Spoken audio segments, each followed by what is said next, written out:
My name is David Henderson, and I'm here to provide a beginner's guide to how DNA can be used in genealogy and how the Clan Henderson Society has used this to form family groups showing male ancestry. In part 1, we will talk about short tandem repeats and how these define our various family groups. So most people at least are aware that DNA exists. It contains the genetic code for everything in your body. The DNA is a library of instructions, and the DNA in a single cell contains all of the information needed to create an entire human, if you're dealing with human DNA. This long strand of chemicals is made up of chemicals with initials A, T, C, and G, and you can think of this as a long necklace of beads where each bead is one of these 4 letters. Now, every time a cell divides, the DNA has to be copied. And when this copying occurs, mutations happen. In fact, mutations are extremely common. And if it weren't for these mutations, we wouldn't be able to use the DNA for genealogy. So there are billions of these letters in the human genome, and this long DNA is packaged up in the cell, in the nucleus of the cell, into 23 pairs of human chromosomes. There's also a small amount of DNA present in the mitochondria, and we'll talk about that later. In this presentation, we're going to focus on chromosome 23, which is the gender chromosome. All males have one X chromosome and one Y chromosome, as shown here, whereas females have 2 X chromosomes. The Y chromosome comes from the father, and from his father, and his father before him. So the Y chromosome allows us to track the pure male genealogy back for long periods of time. On this family tree chart, the male line is shown with the blue squares. So the only information we can obtain from the Y chromosome is the pure male ancestry going back many generations. So the mutations that happen on the Y DNA happen fairly regularly. Every generation or 2 we see mutations. And this makes Y DNA very useful because the changes are rapid enough to separate various male lines. There are 2 types of changes that happen in the Y DNA. The one we'll talk about in this video are called short tandem repeats, or STRs. These are loops of repeating sequences. In a second video, we'll talk about single nucleotide polymorphism, SNP, spelling changes in the DNA. When we began the Henderson DNA project, we relied entirely on these STRs. When the DNA is copied, and on the left-hand side at the bottom, the original DNA in the parent cell is the green sequence of letters, and the daughter DNA is the blue sequence above it. There are particular points in the DNA code where it repeats itself. In this particular example, the repeats are GT, GT, GT repeats. When the cell mechanism begins to copy the daughter strand of DNA, when it encounters this repeated code, it gets a little confused and it stutters. It makes extra repeating copies. And because these extra DNA copies don't fit against the parent DNA, they form a loop. And they really do form a physical loop that you can see in electron micrographs of DNA. And these physical loops have extra copies of the repeated sequence. Eventually, the DNA copying mechanism settles back down and begins copying the chain correctly again. But it leaves behind this loop. And this loop is called a short tandem repeat loop. On the right-hand diagram, we see three different men with three different STRs. So the person on the top has 10 of these repeated units in the loop called STR1. The second person has 14. The third person has 5. For STR2, the first person has 12. The second person has 7. The third person has 10. We conclude that these three men's common ancestor was very far in the past, because the loops usually only get longer or shorter by about 1 repeat unit per 2 or 3 generations.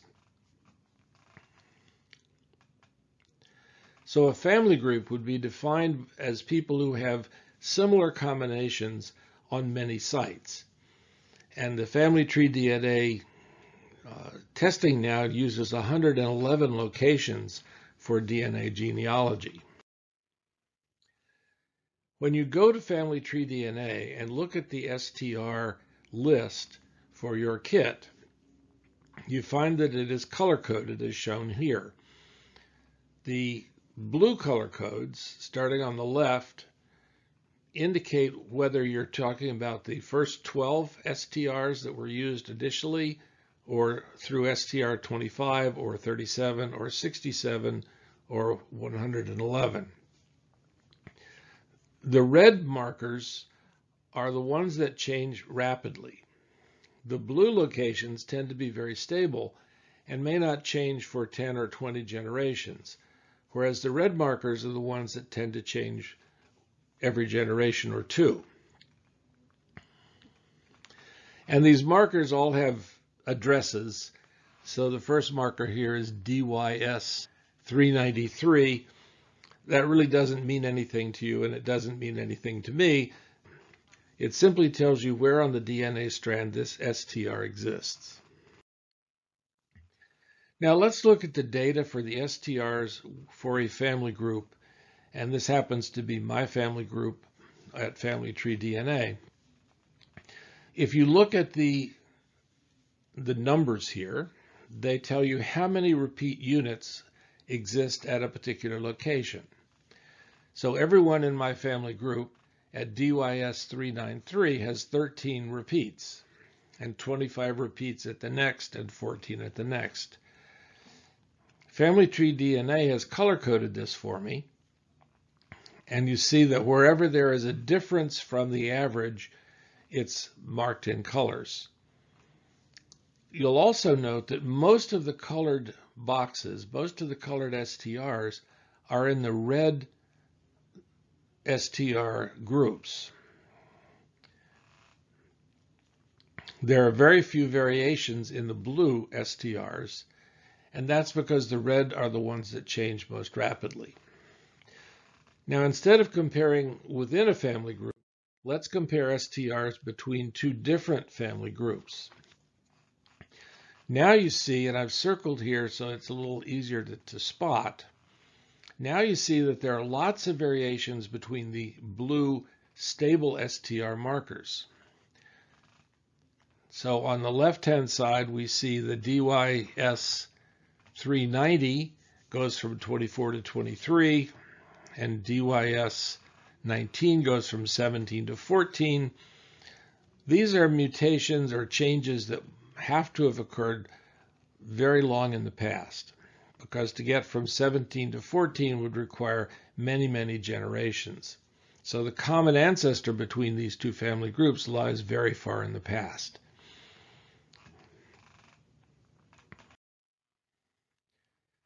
Now, it would be very difficult to examine these long lists of numbers and sort them in any rational way into family groups without a tool that Family Tree DNA provides called the TIP analysis, the TIP analysis. The TIP analysis allows us to estimate the probability of a common ancestor between any two individuals that we want to compare. Family Tree DNA knows the rate of mutation on each of the different STR sites in terms of how many generations on average is required to change it by one STR length. And This allows to do a probability analysis to compare the male DNA STRs. In forming the family groups at the Henderson DNA Project, we've tried to base it on about a 90% probability of a common ancestor within something like 12 to 16 generations. So I've shown an example here comparing two people's DNA who are in a family group, and we see that the output that we get from the tip analysis says that we compared Y-DNA for 67 markers. There are 7 mismatches, meaning that there are 7 markers where the number of STRs are different. And using the rate at which these particular 7 mismatches mutate, it's possible to calculate that the common ancestor at 87% probability lies about 16 generations in the past, and 96% probability 20 generations in the past. So for these two individuals, we conclude that somewhere in the 15 or 16 to 20 generation range, we would find their common ancestor. Now, there are two other kinds of DNA testing that are done. There's mitochondrial DNA, which we'll mention briefly here. Mitochondrial DNA is the pure maternal line. Each of us carries the mitochondria that we got from our mother and that she got from her mother. And so the pink boxes on the family tree diagram show what we can track using the mitochondrial DNA, because it's passed through the female line to everyone. The problem with mitochondrial DNA are twofold. First of all, it's a very small DNA sequence, and mutations in the mitochondrial DNA are extremely slow. It may take 10 to 100 generations to see a mutation. So it's not very useful for finding relatives. It does allow us to track the migration routes out of Africa and into the rest of the world that were taken by various tribes of women. It is not useful for genealogy except in one case. If you are trying to exclude the possibility of the relationship between two individuals and they have different mitochondrial DNA, you know that they come from different female lines. But it's pretty rare that this can be useful in genealogy. So that includes our discussion of STRs. In the next video, we'll take a look at SNPs and how they're used in genealogy.